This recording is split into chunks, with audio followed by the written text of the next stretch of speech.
Hello friend, आप सबका स्वागत है हमारे यूट्यूब चैनल स्टडी टीम में। तो चलिए आज की क्लास शुरू करते हैं। और आज की क्लास में हम सामान्य हिंदी के 50 महत्वपूर्ण क्वेश्चन सॉल्व करेंगे। तो चलिए शुरू करते हैं। पहला क्वेश्चन है कि कबीरदास, तुलसीदास, सूरदास आदि कौन से काल के संत कवि थे। ठीक है, कबीरदास, तुलसीदास, सूरदास आदि कौन से काल के संत कवि थे, हमको बताना है। तो ऑप्शन ए आदिकाल, ऑप्शन बी भक्ति काल, ऑप्शन सी रीति काल और ऑप्शन डी आधुनिक काल। तो कबीरदास, तुलसीदास, सूरदास आदि कौन से काल के संत कवि थे? तो ये थे भक्ति काल के। ठीक है, कौन से काल के? तो ये भक्ति काल के संत कवि थे। ऑप्शन नंबर बी सही होगा। अगला है कि अजंत के लिए सही संधि विच्छेद को चुने। ठीक है, अजंत के लिए सही संधि विच्छेद को चुने। तो ऑप्शन है अजा प्लस अंत, ऑप्शन सी अज प्लस अंत और ऑप्शन सी अच प्लस अंत और ऑप्शन डी अच प्लस अंत। तो अजंत का सही संधि विच्छेद क्या होगा? तो ये होगा अच प्लस अंत। ठीक है, ये क्या होगा? ऑप्शन नंबर सी सही होगा। ठीक है, अजंत का होगा अच प्लस अंत। ठीक है, तो इसमें कौन सी संधि हो जाएगी? तो इसमें हो जाएगी विसर्ग संधि। विसर्ग संधि, इसमें विसर्ग संधि होगी। ठीक है, आगे देखते हैं हम।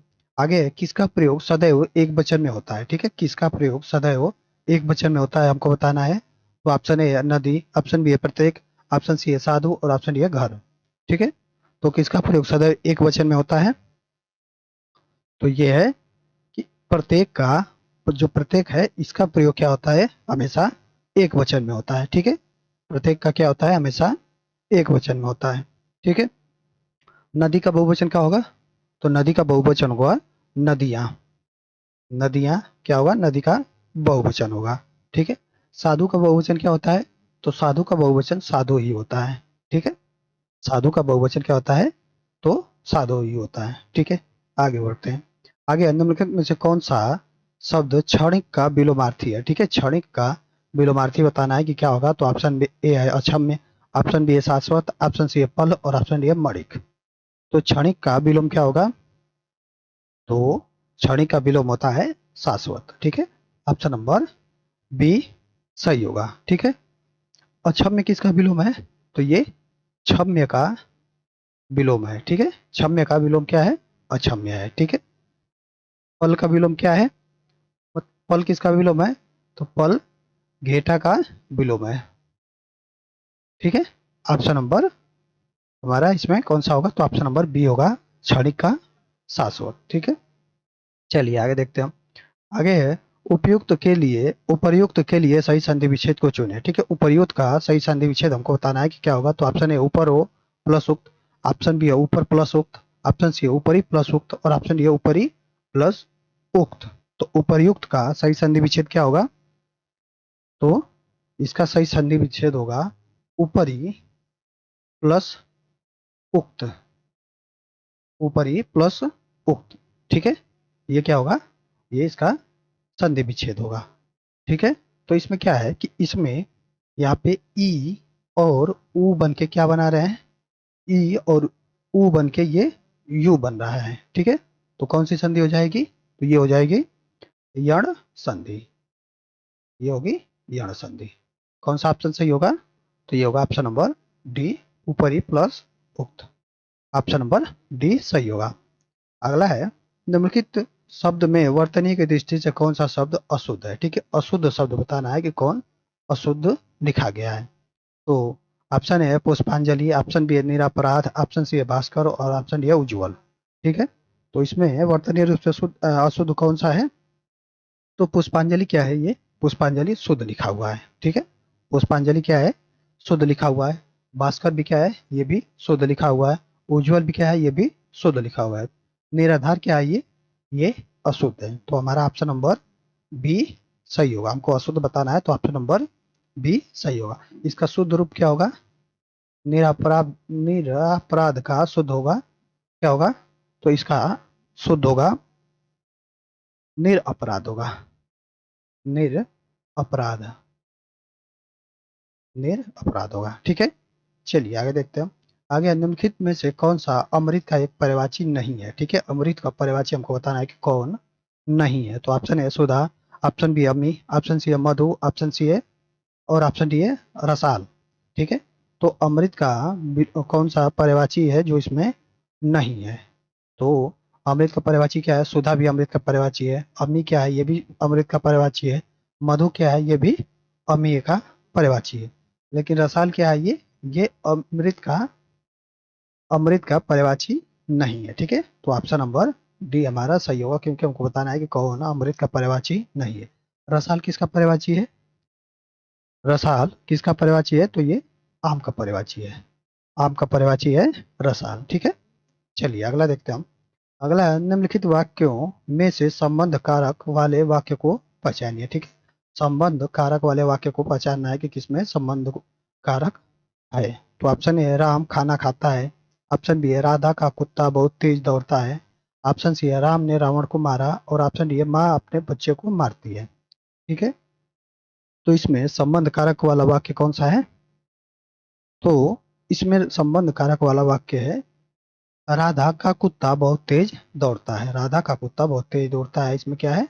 संबंध कारक है। ठीक है, संबंध कारक का चिन्ह क्या होता है? इसका होता है का, ए, ई, रा, रे, री।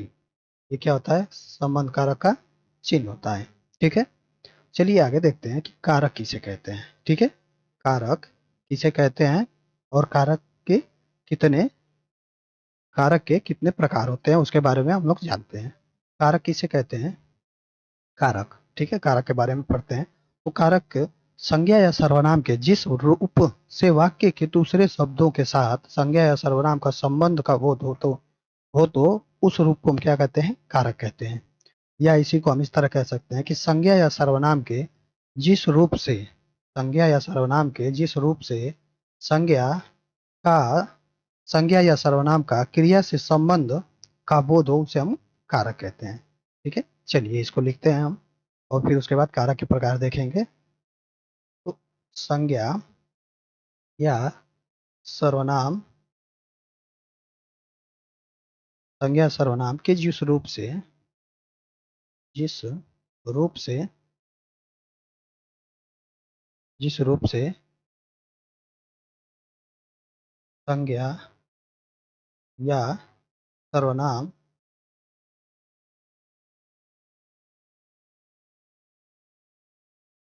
गलत लिखा गया है।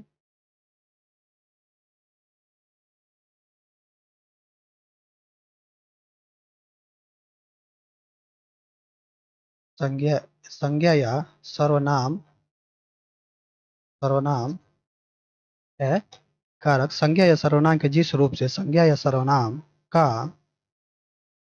क्रिया क्रिया से संबंध का बोध हो से संबंध का बोध हो उसे हम क्या कहते हैं? उसे हम कारक कहते हैं। उसे हम कारक कहते हैं। कारक के कितने प्रकार होते हैं? कारक के कितने प्रकार होते हैं? तो कारक के प्रकार के बारे में हम पढ़ेंगे। कारक कितने प्रकार होते हैं? तो 8 प्रकार होते हैं। कारक के कितने प्रकार होते हैं? कारक के 8 प्रकार होते हैं। कौन कौन से? चलिए इसको देखते हैं। तो कारक के 8 प्रकार होते हैं। पहला होता है कर्म कारक। कर्म कारक, इसका चिन्ह क्या होता है? सॉरी, पहला होता है कर्ता कारक। कर्ता कारक, इसका चिन्ह क्या होता है? तो ने होता है। ठीक है, दूसरा होता है कर्म कारक। इसका चिन्ह क्या होता है? तो इसका चिन्ह होता है को। ठीक है, इसका चिन्ह क्या होता है? इसका चिन्ह होता है को। फिर उसके बाद अगला आता है करण कारक। करण कारक, इसका चिन्ह क्या होता है? तो इसका चिन्ह होता है से के द्वारा।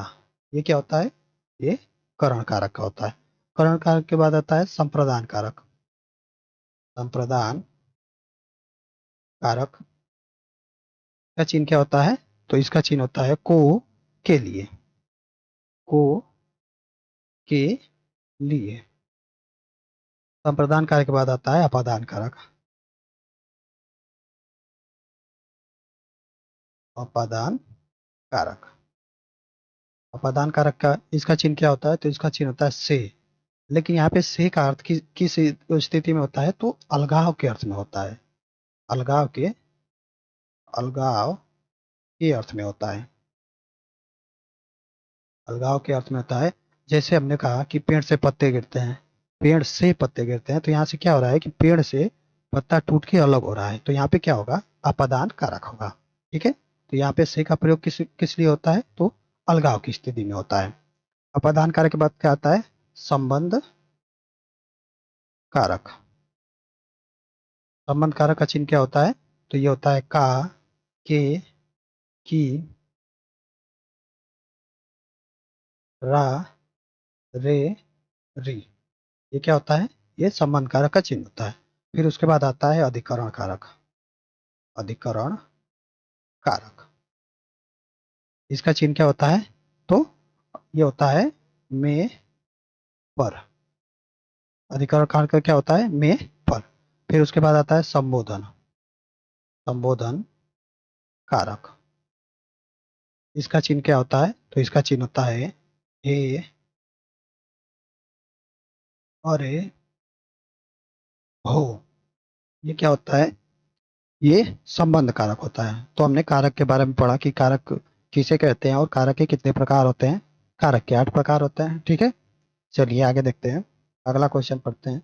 अगला है, निम्नलिखित वाक्य में रेखांकित किए हुए भाग में किस पदबंध कौन सा पदबंध है? ठीक है, निम्नलिखित वाक्य में रेखांकित किए हुए भाग में कौन सा पदबंध है हमको बताना है। ठीक है, तो इसमें कौन सा पदबंध होगा? तो क्या है कि देश भर के युवा अब बेरोजगार नहीं रहेंगे। देश भर के युवा अब बेरोजगार नहीं रहेंगे। ठीक है, तो यहाँ पे क्या है? रेखांकित भाग है देश भर के युवा। तो ऑप्शन है क्रिया विशेषण, ऑप्शन बी है संज्ञा, ऑप्शन सी है सर्वनाम और ऑप्शन डी है क्रिया। तो इसमें कौन सा पदबंध होगा? तो इसमें होगा कौन सा? संज्ञा पदबंध। ठीक है, देश भर के युवा, इसमें क्या होगा? संज्ञा पदबंध होगा। ठीक है, चलिए आगे इसमें देखते हैं कि क्रिया विशेषण किसे कहते हैं। ठीक है, क्रिया विशेषण के बारे में जानते हैं। तो जिस शब्द से क्रिया की विशेषता का पता चलता हो उन्हें हम क्या बोलते हैं? क्रिया विशेषण कहते हैं। ठीक है, जिस जिस शब्द से क्रिया जिस शब्द से क्रिया की विशेषता का पता चलता हो का पता चलता हो उन्हें हम क्या कहेंगे? उन्हें हम क्रिया विशेषण कहेंगे। उन्हें हम क्रिया विशेषण कहते हैं। ठीक है, जैसे हमने लिखा कि वह धीरे हमने हमने हमने लिखा कि जैसे वह धीरे धीरे चलता है। वह धीरे धीरे चलता है। वह धीरे धीरे चलता है। ठीक है, यहाँ पे जो धीरे धीरे का प्रयोग हुआ है, यहाँ पे इस वाक्य में क्या क्या पता चलता है? ठीक है, इस वाक्य में क्या है? चलना। यहाँ पे चलता है। यहाँ पे इस वाक्य में क्या है? चलता। चलता क्या है? यहाँ पे क्रिया है। ठीक है, चलता क्या है? क्रिया है। और इसकी विशेषता क्या है? तो धीरे धीरे क्या है? ये उसकी विशेषता है। ठीक है, चलिए आगे फिर देखते हैं कि क्रिया विशेषण के प्रकार कितने होते हैं। क्रिया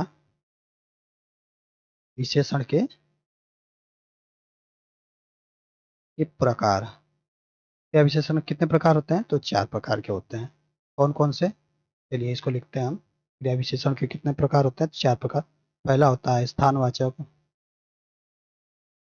स्थानवाचक। दूसरा होता है कालवाचक। तीसरा होता है परिमाणवाचक। और चौथा होता है रीतिवाचक।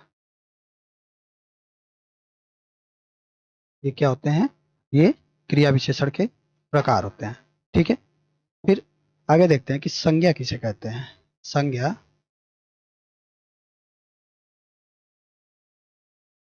संज्ञा किसे कहते हैं? तो किसी व्यक्ति, वस्तु, प्राणी, गुण, किसी व्यक्ति, वस्तु, प्राणी, गुण, भाव अथवा स्थान या स्थान के नाम को क्या कहते हैं?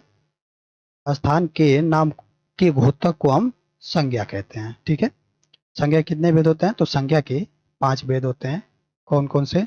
तो पहला होता है व्यक्तिवाचक, व्यक्तिवाचक संज्ञा। दूसरा होता है जातिवाचक संज्ञा। तीसरा होता है भाववाचक संज्ञा। और चौथा होता है समूहवाचक।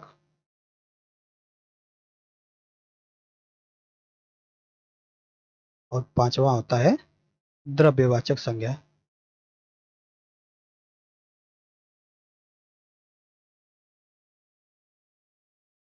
ठीक है।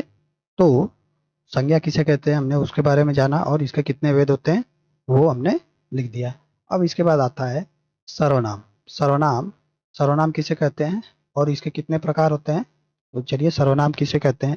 तो संज्ञा शब्दों के स्थान पर प्रयुक्त होने वाले शब्दों को हम क्या कहते हैं? सर्वनाम कहते हैं। संज्ञा शब्दों के स्थान पर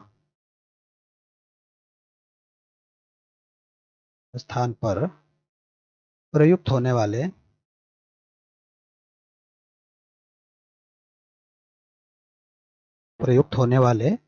शब्दों को सर्वनाम कहते हैं।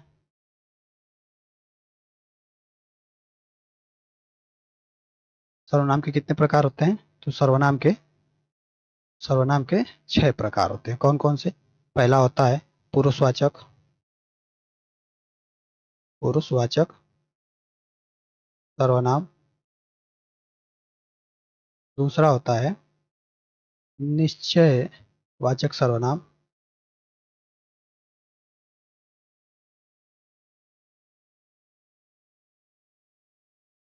तीसरा होता है अनिश्चयवाचक सर्वनाम।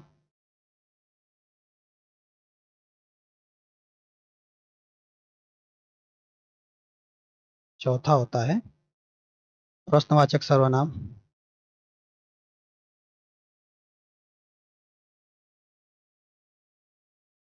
और पांचवा होता है संबंधवाचक सर्वनाम।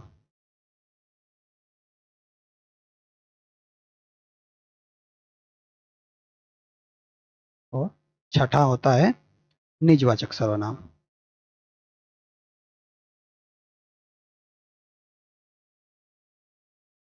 ये क्या होते हैं? तो ये सर्वनाम के प्रकार होते हैं। ठीक है। चलिए आगे देखते हैं। हम क्रिया किसे कहते हैं और इसके कितने प्रकार होते हैं। क्रिया किसे कहते हैं? तो जिस शब्द के द्वारा किसी कार्य के करने या होने का बोध हो उसे हम क्या कहते हैं? क्रिया कहते हैं। जिस शब्द के द्वारा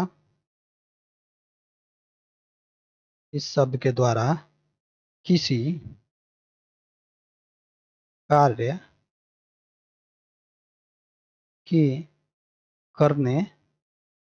करने या होने का बोध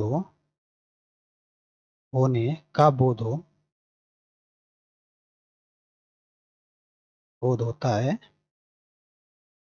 उसे हम क्या कहते हैं? उसे हम क्रिया कहते हैं, या उसे हम क्रिया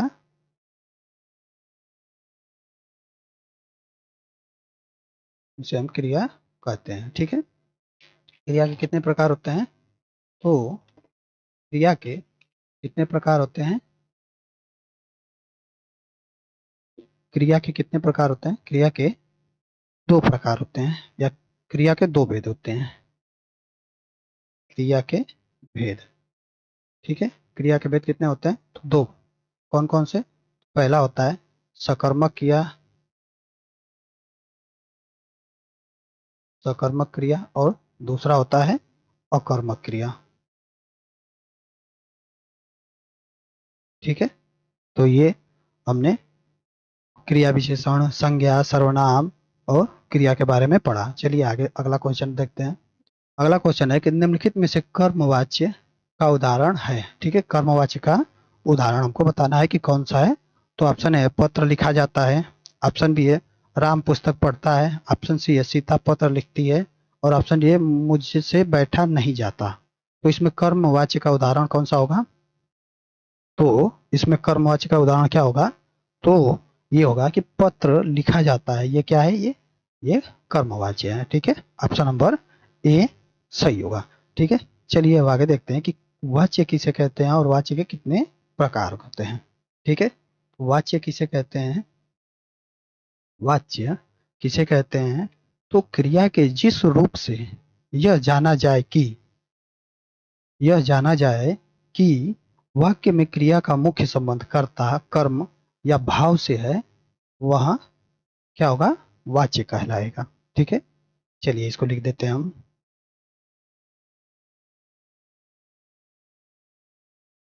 क्रिया के जिस रूप से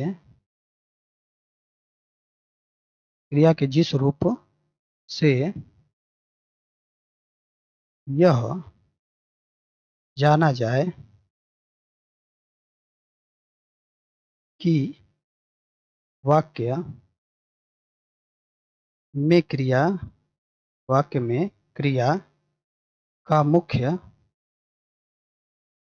मुख्य संबंध कर्ता, कर्म या भाव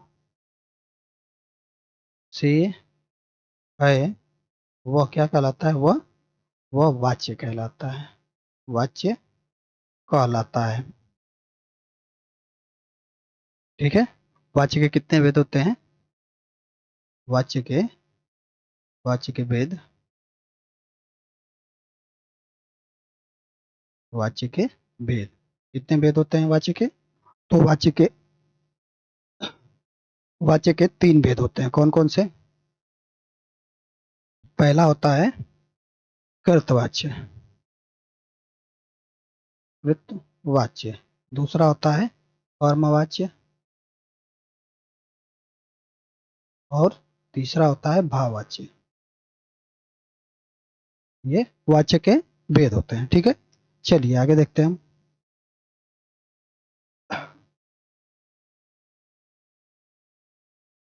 अगला है बढ़ा चढ़ाकर कही गई बात के लिए एक शब्द निम्नलिखित में से कौन सा है? ठीक है, बढ़ा चढ़ाकर कही गई बात के लिए एक शब्द बताना है कि क्या होगा। तो ऑप्शन है अतिशोक्ति, ऑप्शन बी है अति सयोक्ति, ऑप्शन सी है अति सयोक्ति, और ऑप्शन डी है अति सयोक्ति। तो इसमें हमको बताना है कि बढ़ा चढ़ाकर कही गई बात के लिए एक शब्द क्या होगा।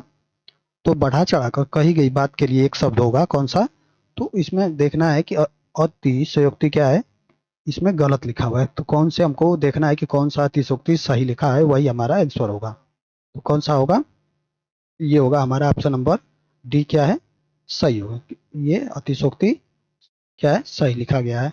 अतिशयोक्ति क्या होगा? हमारा ऑप्शन नंबर डी सही होगा। अगला है विकृत आकार, वेश, बोली, चेष्टा, व्यवहार आदि के वर्णन से उत्पन्न होता है।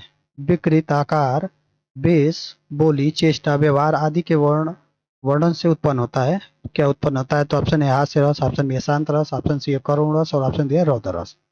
तो विकृत आकार, वेश, बोली, चेष्टा, व्यवहार आदि के वर्णन से क्या उत्पन्न होता है? तो ये हास्य रस उत्पन्न होता है। क्या होता है? तो हास्य रस उत्पन्न होता है। ठीक है, चलिए देखते हैं कि रसों की संख्या कितनी होती है। रसों की संख्या कितनी होती है? तो रसों की संख्या 9 होती है, इसलिए इसे क्या बोलते हैं? हम 9 रस कहते हैं। ठीक है, इसे हम 9 रस कहते हैं। तो पहला क्या है? पहला है श्रृंगार रस। श्रृंगार रस, ठीक है, तो इसका क्या होता है? इसका होता है रति। श्रृंगार रस का क्या होता है? रति। हास्य रस का क्या होता है? हास्य रस का क्या होता है? तो इसका होता है हास। हास्य रस का हास होता है। करुण रस का क्या होता है? करुण करुण रस करुण रस का क्या होता है? तो शोक होता है। वीर रस का क्या होता है? वीर रस का क्या होता है? तो इसका होता है उत्साह। वीर रस का क्या होता है? उत्साह होता है। अद्भुत अद्भुत रस का क्या होगा? अद्भुत रस। अद्भुत रस का क्या होगा? तो आश्चर्य,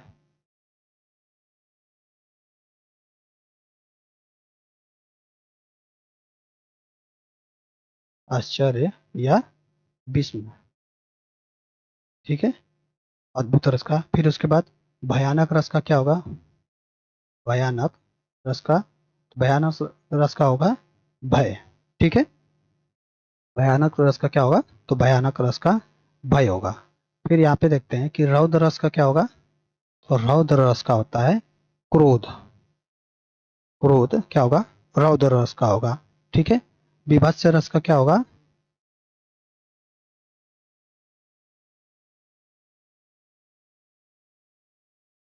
विभत्स। विभत्स रस का क्या होगा? तो इसका होगा जुगुप्सा। जुगुप्सा। फिर शांत रस का क्या होगा? शांत रस का हम यहाँ लिख देते हैं शांत। शांत रस का क्या होगा? तो शांत रस का होगा निर्वेद या निर्वृत्ति। ठीक है, तो ये हो गए रस। और चलिए आगे देखते हैं हम। अगला है निम्नलिखित में से विशेषण है। ठीक है, हमको बताना है कि इसमें से विशेषण कौन सा है। तो ऑप्शन ए है लंबाई, ऑप्शन बी है बुढ़ापा, ऑप्शन सी है समझ और ऑप्शन डी है शांत। तो इसमें से विशेषण कौन सा है? तो इसमें कौन सा विशेषण होगा? तो इसमें होगा हमारा ऑप्शन नंबर डी। क्या है? शांत। क्या है ये? विशेषण है। ठीक है, शांत क्या है? ये विशेषण है। तो ये कैसा विशेषण होगा? तो ये गुणवाचक विशेषण होगा। ठीक है, गुणवाचक विशेषण होगा। ठीक है, चलिए आगे देखते हैं हम। अगला है किस छंद के प्रत्येक चरण में 28 मात्राएं होती हैं और 14-14 या 16-12 मात्राओं पर यति होती है। ठीक है, तो ऑप्शन है सवाया, ऑप्शन बी है रोला, ऑप्शन सी है हरिगीतिका और ऑप्शन डी है दोहा। तो किस छंद के प्रत्येक चरण में क्या है? 28 मात्राएं होती हैं और 14-14 या 16-12 मात्राओं पर यति होती है। ठीक है, तो कौन सा ऑप्शन सही होगा इसमें? तो इसमें होगा ऑप्शन नंबर सी। हरिगीतिका में क्या होता है? 28 मात्राएं होती हैं। ठीक है, सवैया में क्या होता है? सवैया में कितनी मात्राएं होती हैं? तो इसमें 22 से लेकर 26 मात्राएं होती हैं। ठीक है, 22 से लेकर 26 मात्राएं होती हैं। रोला में क्या होता है? रोला में 24 मात्राएं होती हैं और 11 और 13 पे क्या होता है? 13 पर यति होता है। ठीक है, 24 मात्राएं होती है, 11 और 13 पर यति होता है। दोहा में क्या होता है? तो दोहा में पहले और तीसरे चरण में कितनी मात्राएं होती हैं? पहले और तीसरे चरण में 13 मात्राएं होती हैं और दूसरे दूसरे और चौथे चौथे चरण में कितनी मात्राएं होती हैं? तो 11 मात्राएं होती हैं। ठीक है, चलिए आगे देखते हैं हम। अगला है निस उपसर्ग से बना निम्नलिखित में से कौन सा है? निस उपसर्ग से बना शब्द निम्नलिखित में से कौन सा है? आपको बताना है। तो ऑप्शन ए पापी, ऑप्शन बी है निष्पाप, ऑप्शन सी है निशा और ऑप्शन डी है पाप। ठीक है, तो निस उपसर्ग से बना इसमें कौन सा शब्द है? तो ये है, ये कौन सा है? तो ये निष्पाप होगा। निष्पाप होगा, ऑप्शन नंबर बी सही होगा। इसमें क्या होगा?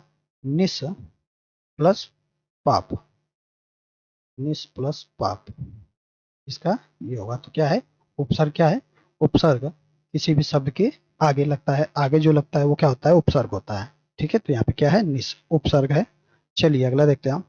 अगला है सर्प के लिए सही पर्यायवाची वाले शब्दों की पंक्ति को चुने। ठीक है, सर्प के लिए सही पर्यायवाची वाले शब्दों की पंक्ति को चुने। तो ऑप्शन है ब्यालु भुजंग उरग, ऑप्शन सी है व्याल भुजंग उरग, ऑप्शन सी है ब्याल भुजंग उरुग और ऑप्शन डी है व्याल भुजंग उरग। तो इसमें सर्प के लिए पर्यायवाची वाले शब्द का कौन सी पंक्ति सही है, इसमें हमको बताना है। तो कौन सा ऑप्शन सही होगा? तो सर्प क्या होता है पर्यायवाची? तो सर्प का पर्यायवाची होता है व्याल, व्याल भुजंग, भुजंग और उरग। ठीक है, ये क्या है? ये सर्प के पर्यायवाची है। तो कौन सा ऑप्शन सही होगा? ये होगा ऑप्शन नंबर बी सही होगा। ठीक है, ऑप्शन नंबर बी सही होगा। अगला है हिंदी भाषा में निम्नलिखित में से कौन सा शब्द फ्रेंच भाषा से लिया गया है। ठीक है, हमको बताना है कि कौन सा शब्द है जो फ्रेंच भाषा से लिया गया है। तो option A guard, option B suitcase, option C कारतूस और ऑप्शन डी अलमारी। तो फ्रेंच भाषा से कौन सा शब्द लिया गया है? तो ये क्या है? कारतूस। क्या है ये? फ्रेंच भाषा से लिया गया शब्द है। ठीक है, कारतूस कहाँ फ्रेंच भाषा से लिया गया शब्द है। गार्ड, गार्ड क्या है? तो गार्ड अंग्रेजी भाषा के, ठीक है, अंग्रेजी क्या है? अंग्रेजी का ये शब्द है। सूटकेस क्या है? सूटकेस, सूटकेस उर्दू है। वो सॉरी, सूटकेस भी क्या है? अंग्रेजी है। सूटकेस अंग्रेजी है। ठीक है, अंग्रेजी से लिया गया है। अलमारी क्या है? तो अलमारी उर्दू शब्द है। अलमारी ही उर्दू शब्द है। ठीक है, चलिए आगे देखते हैं हम। अगला है नीलकंठ में निम्नलिखित में से कौन सा समास है। नीलकंठ में निम्नलिखित में से कौन सा समास है? तो ऑप्शन ए कर्मधारय समास, ऑप्शन बी है तत्पुरुष समास, ऑप्शन सी है द्विगु समास और ऑप्शन डी है बहुब्रीहि समास। तो नीलकंठ में कौन सा समास होगा? तो नीलकंठ का समास विग्रह करेंगे तो क्या होगा? नीलकंठ का समास विग्रह करेंगे तो नीला है कंठ, नीला, नीला है कंठ, अर्थात, अर्थात किसको बताया जा रहा है? अर्थात किसको बताया जा रहा है? तो महादेव को बताया जा रहा है, महादेव को। ठीक है, तो इसमें क्या है कि इसमें क्या है?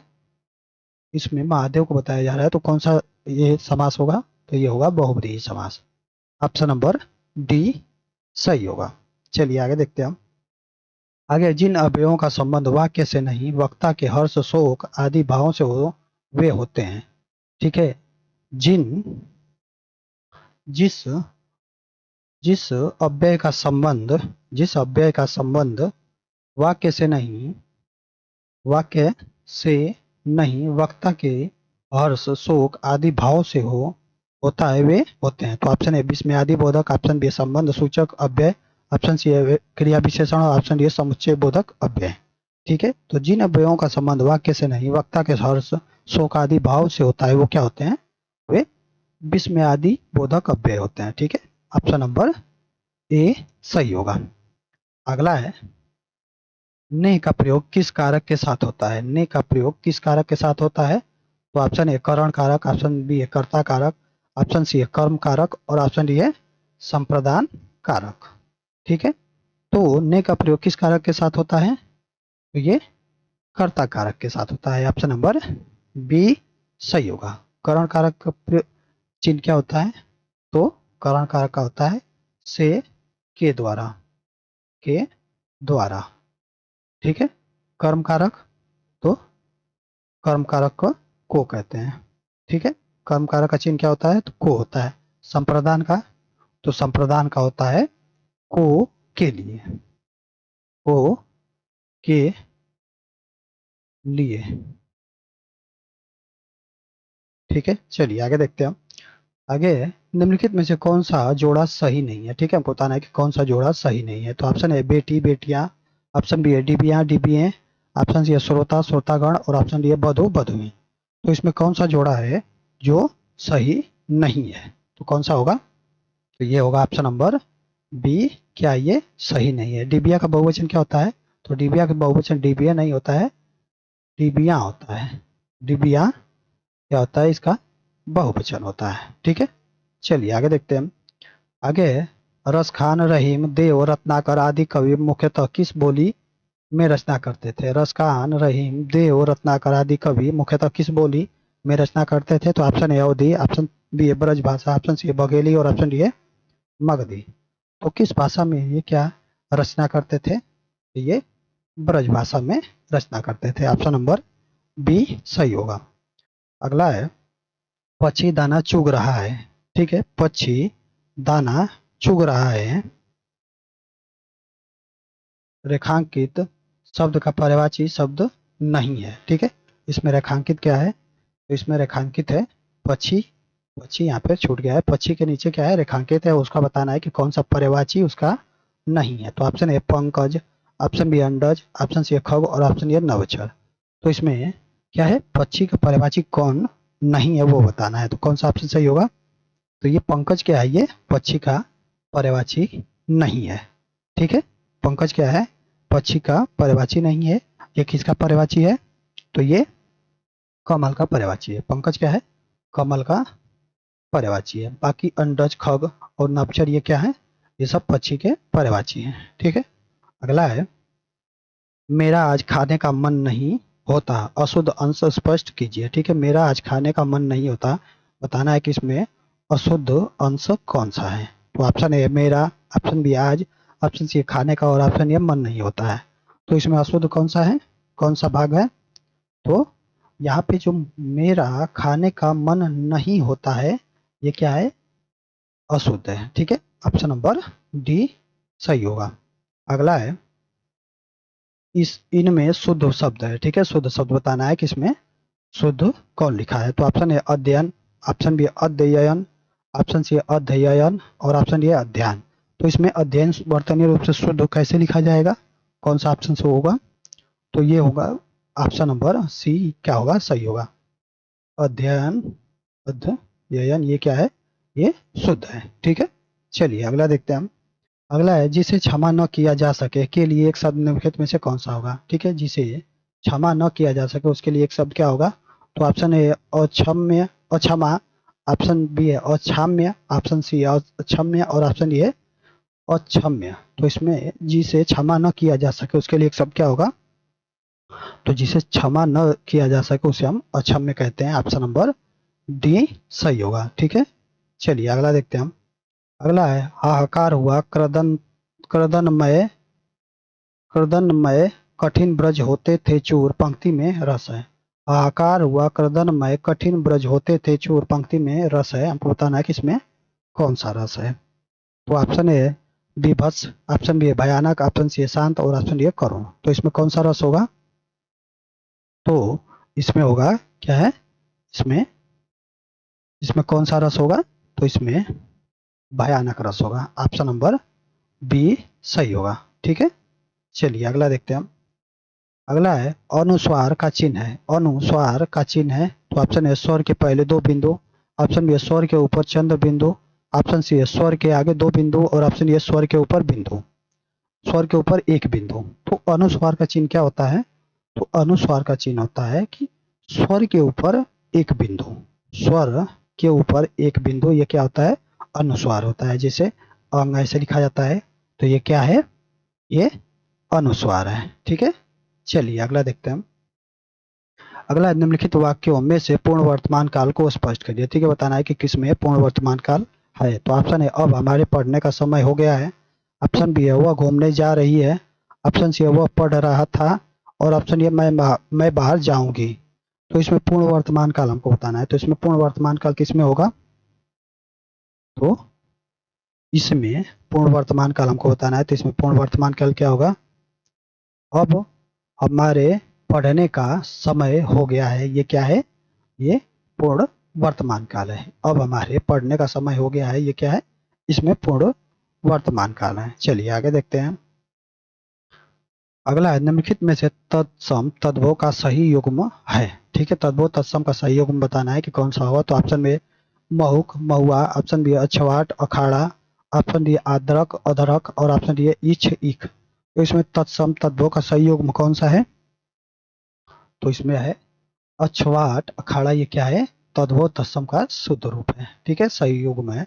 ऑप्शन नंबर बी सही होगा।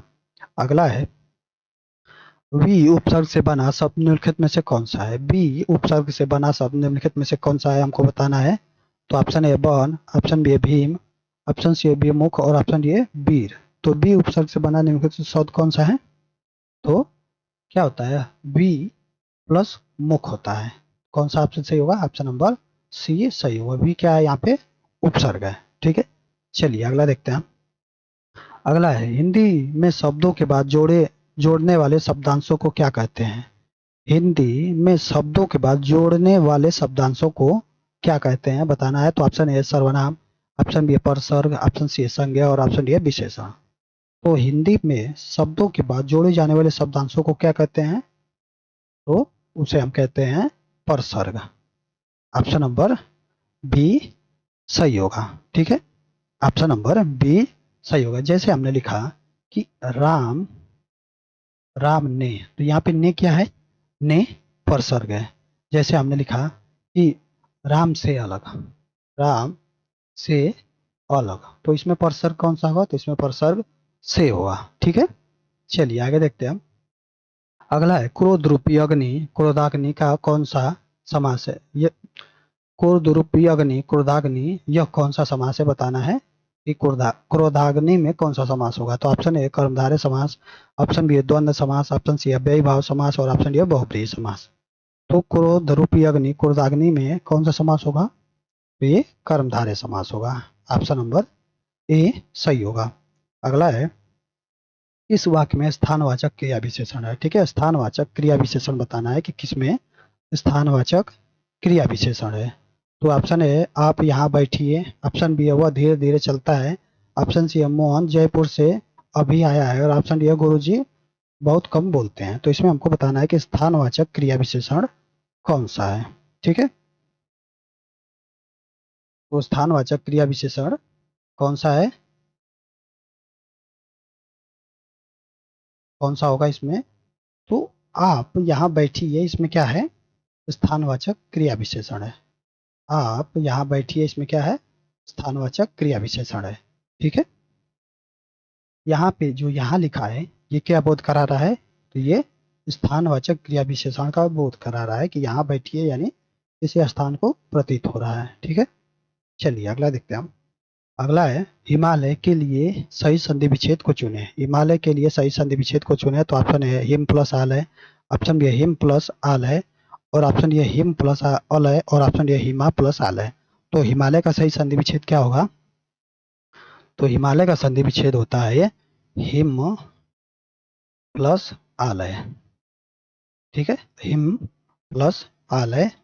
कौन सा ऑप्शन सही होगा, तो ये होगा हमारा ऑप्शन नंबर बी सही होगा। ठीक है, हिम प्लस आल है। इसमें क्या हो रहा है कि इसमें अ और आ मिलके क्या बन रहा है, आ मिल रहा है, आ बन रहा है। ठीक है, तो इसमें कौन सी संधि हो जाएगी, तो इसमें दीर्घ संधि होगी, इसमें दीर्घ संधि होगी। ठीक है, ऑप्शन नंबर बी सही होगा। अगला है स्त्री के लिए सही पर्यायवाची वाले शब्दों की पंक्ति को चुने। स्त्री के लिए सही पर्यायवाची वाले शब्दों की पंक्ति को चुनना है। तो ऑप्शन है त्रिया वनिता नारी, त्रिया धनिता नारी, ऑप्शन सी है त्रिया वनिता नारी और ऑप्शन डी है प्रिया वनिता नारी। तो स्त्री, स्त्री के लिए क्या होगा, सही पर्यायवाची वाला शब्द युग्म क्या होगा, तो ये होगा त्रिया वनिता नारी। ऑप्शन नंबर ए सही होगा। ठीक है, अगला है व्यभिचारी भाव को संचारी भाव कहने का कारण है। व्यभिचारी भाव को संचारी भाव कहने का कारण है। तो ऑप्शन है ये सभी रसों में संचरण करते हैं, ऑप्शन बी है ये सभी रसों को जागृत करते हैं और ऑप्शन सी ये सभी रसों को उद्बोध करता है करते कर उद्बोध है, यह सभी रसों के उद्बोध है और ऑप्शन डी यह ये सभी रसों में विचरण करते हैं। तो व्यभिचारी भाव को संचारी भाव कहने का क्या कारण है, तो कौन सा ऑप्शन सही होगा इसमें, तो ये होगा हमारा ऑप्शन नंबर ए, ये सभी रसों में संचरण करते हैं, ये सभी रसों में संचरण करते हैं, इसलिए इसे हम व्यभिचारी भावों को, इसलिए व्यभिचारी भावों को हम क्या है, संचारी भाव कहते हैं। ठीक है, चलिए अगला देखते हैं हम। अगला है बकरी शब्द का पुल्लिंग रूप है। बकरी शब्द का पुल्लिंग रूप बताना है कि क्या है, तो ऑप्शन है भेड़, ऑप्शन बी नर बकरिया, ऑप्शन सी है बकरिया और ऑप्शन ए बकरा। तो बकरी शब्द का पुल्लिंग क्या होगा, तो बकरी शब्द का पुल्लिंग होगा बकरा। ऑप्शन नंबर डी सही होगा। अगला है कन्नौजी हिंदी किस उपभाषा की एक बोली है। कन्नौजी हिंदी किस उपभाषा की एक बोली है। तो ऑप्शन है पूर्वी हिंदी, ऑप्शन बी है पश्चिमी हिंदी, ऑप्शन सी है राजस्थानी हिंदी और ऑप्शन डी है पहाड़ी हिंदी। तो कन्नौजी हिंदी किस उपभाषा की एक बोली है, तो कन्नौजी हिंदी क्या है, पश्चिमी हिंदी की एक बोली है। कहाँ की है, पश्चिमी हिंदी की। ऑप्शन नंबर बी सही होगा। चलिए अगला देखते हैं हम। अगला है उसने पढ़ लिया होगा कैसा वाक्य है। उसने पढ़ लिया होगा कैसा वाक्य है। तो ऑप्शन है विस्मय विस्मयावाचक, ऑप्शन बी है संदेहवाचक, ऑप्शन सी है प्रश्नवाचक और ऑप्शन डी है आज्ञावाचक। उसने पढ़ लिया होगा, कैसा वाक्य है? तो उसने पढ़ लिया होगा, ये क्या है? संदेहवाचक है। इसमें क्या है? संदेहवाचक है। ऑप्शन नंबर बी सही होगा। अगला है पुनर्जन्म का संधि विच्छेद है। पुनर्जन्म का संधि विच्छेद बताना है कि क्या होगा। तो ऑप्शन ए पुनर् प्लस जन्म, ऑप्शन बी है पुनः प्लस नरजन्म, ऑप्शन सी है पुनः प्लस जन्म और ऑप्शन डी है पुनर् प्लस आजन्म। तो पुनर्जन्म का सही संधि विच्छेद क्या होगा? तो इसका सही संधि विच्छेद होगा पुनः प्लस जन्म। ठीक है, पुनः प्लस जन्म, ये क्या होगा? कौन सा ऑप्शन? ऑप्शन नंबर सी सही होगा। तो इसमें संधि कौन सी होगी? पुनः प्लस जन्म, तो इसमें होगी विसर्ग संधि, विसर्ग संधि होगी। चलिए अगला देखते हैं हम। अगला है निम्नलिखित में से संयुक्त स्वर कौन सा है? ठीक है, संयुक्त स्वर बताना है कि कौन सा संयुक्त स्वर है। ठीक है, तो ऑप्शन ए उ, ऑप्शन बी है ई, ऑप्शन सी है छोटा ऊ और ऑप्शन डी ए। तो इसमें संयुक्त स्वर कौन से हैं? तो इसमें संयुक्त स्वर है ऑप्शन नंबर डी ए। क्या है? संयुक्त स्वर है। ए किससे मिलकर बना है? तो अ और छोटी ई के मेल से क्या बनता है? ए बनता है। ठीक है, तो ऑप्शन नंबर डी सही होगा। अगला है हरिपद कोमल कमल से जो सबको सुख देत पंक्ति किस अलंकार का उदाहरण है? हरिपद कोमल कमल से जो सबको सुख देत पंक्ति किस अलंकार का कारक उदाहरण है? तो ऑप्शन ए उपमा, ऑप्शन बी अनुप्रास, ऑप्शन सी रूपक और ऑप्शन डी उत्प्रेक्षा। तो हरिपद कोमल कमल से जो सबको सुख देत, इस पंक्ति में क्या है? इस पंक्ति में उपमा अलंकार है। उपमा अलंकार है। ऑप्शन नंबर ए सही होगा। इसमें क्या है कि इसमें हरि, इसमें किसकी तुलना किससे के? उपमा अलंकार में क्या होता है? किसी तुलना की जाती है। तो इसमें क्या है कि हरि के चरणों की तुलना कमल से की गई है। किसकी? कि हरि के चरणों की तुलना किससे की गई है? तो कमल से की गई है। ठीक है, चलिए अगला है राम खाना खाएगा इस वाक्य का कर्मवाच्य रूप है। राम खाना खाएगा इस वाक्य का कर्मवाच्य रूप हमको बनाना है। ये क्या होगा? तो ऑप्शन ए राम खाना खाता है, ऑप्शन बी है राम से खाना खाया जाएगा और ऑप्शन डी है राम ने खाना खाया और ऑप्शन डी है राम खाना खाएगा। तो कर्मवाच्य बनाएंगे तो क्या होगा? राम खाना खाएगा का कर्मवाच्य बनाएंगे तो क्या होगा? राम से खाना खाया जाएगा। कर्मवाच्य बनाएंगे तो राम से खाना खाया जाएगा। ऑप्शन नंबर बी सही होगा। चलिए अगला देखते हैं हम। अगला है निम्नलिखित में से कौन सा उपमा अलंकार का एक तत्व नहीं है? ठीक है, हमको बताना है कि कौन सा उपमा अलंकार का एक तत्व नहीं है। तो ऑप्शन ए साधारण धर्म, ऑप्शन बी उपमेय, ऑप्शन सी उपमान और ऑप्शन डी विशेष धर्म। ठीक है, तो उपमा अलंकार का एक तत्व कौन नहीं है इसमें? तो ये है विशेष धर्म। क्या है? ये उपमा अलंकार का एक विशेष तत्व नहीं है। ठीक है, चलिए आगे देखते हैं हम। अगला है मुहावरे लोकोक्ति का प्रयोग। ऑप्शन ए भाषा को अलंकृत करता है, ऑप्शन बी भाषिक अभिव्यक्ति को प्रभावित करता है, ऑप्शन सी है भाषा शिक्षण का एकमात्र उद्देश्य और ऑप्शन डी है दूसरे को प्रभावित करने का सरल तरीका। तो मुहावरे लोकोक्ति का प्रयोग, तो कौन सा ऑप्शन सही होगा इसमें? मुहावरे लोकोक्ति का प्रयोग भाषा अभिव्यक्ति को प्रभावित करता है, सॉरी भाषिक अभिव्यक्ति को प्रभावित करता है। ऑप्शन नंबर बी सही होगा। ठीक है, चलिए अगला देखते हैं हम। अगला है चतुर विद्यार्थी से प्रश्न पूछो, वाक्य में विशेषण है। ठीक है, चतुर विद्यार्थी से प्रश्न पूछो, इसमें हमको विशेषण बताना है। विशेषण कौन सा होगा? तो ऑप्शन ए विद्यार्थी, ऑप्शन बी प्रश्न, ऑप्शन सी चतुर और ऑप्शन डी पूछो। तो इसमें विशेषण क्या होगा? विशेषण क्या है? तो इसमें चतुर क्या होगा? विशेषण होगा। ठीक है, ऑप्शन नंबर सी सही होगा। अगला है चंद्रगुप्त नाटक के रचयिता हैं। चंद्रगुप्त नाटक के रचयिता हैं। तो option A Bharatendu Harishchandra, option B Jaishankar Prasad, option C है मोहन राकेश और ऑप्शन डी है भीष्म साहनी। तो चंद्रगुप्त नाटक के रचयिता कौन है? तो चंद्रगुप्त नाटक के रचयिता हैं, चंद्रगुप्त नाटक के रचयिता कौन है? तो ये हैं हमारे जयशंकर प्रसाद जी। ठीक है, ऑप्शन नंबर बी सही होगा। ठीक है, चलिए अगला देखते हैं हम। अगला है एक ही पर श्रद्धा अथवा आस्था रखने वाला, एक ही पर श्रद्धा अथवा आस्था रखने वाला। तो ऑप्शन ए एकाकी, ऑप्शन बी अलौकिक, ऑप्शन सी है एकनिष्ठ और ऑप्शन डी है दृढ़ प्रतिज्ञा। तो एक ही पर श्रद्धा अथवा आस्था रखने वाले को क्या कहते हैं? तो उसको कहते हैं एकनिष्ठ। ऑप्शन नंबर सी सही होगा। अगला है तृष्णा में कौन सी संधि है? ठीक है, तृष्णा में कौन सी संधि हमको बताना है। तो ऑप्शन ए स्वर, ऑप्शन बी विसर्ग, ऑप्शन सी व्यंजन और ऑप्शन डी है कोई नहीं। तो तृष्णा में कौन सी संधि होगी? तो तृष्णा का संधि विच्छेद करेंगे तो क्या होगा? त्रिस प्लस ना, ये क्या होगा? त्रिस प्लस ना। तो इसमें कौन सी संधि हो जाएगी? इसमें कौन सी संधि होगी? तो इसमें व्यंजन संधि होगी, व्यंजन संधि। कौन सा ऑप्शन? ऑप्शन नंबर सी सही होगा। ठीक है, तो चलिए आज की इस वीडियो में इतना ही। अगर आपको वीडियो अच्छी लगी हो तो वीडियो को लाइक और चैनल को सब्सक्राइब जरूर करें।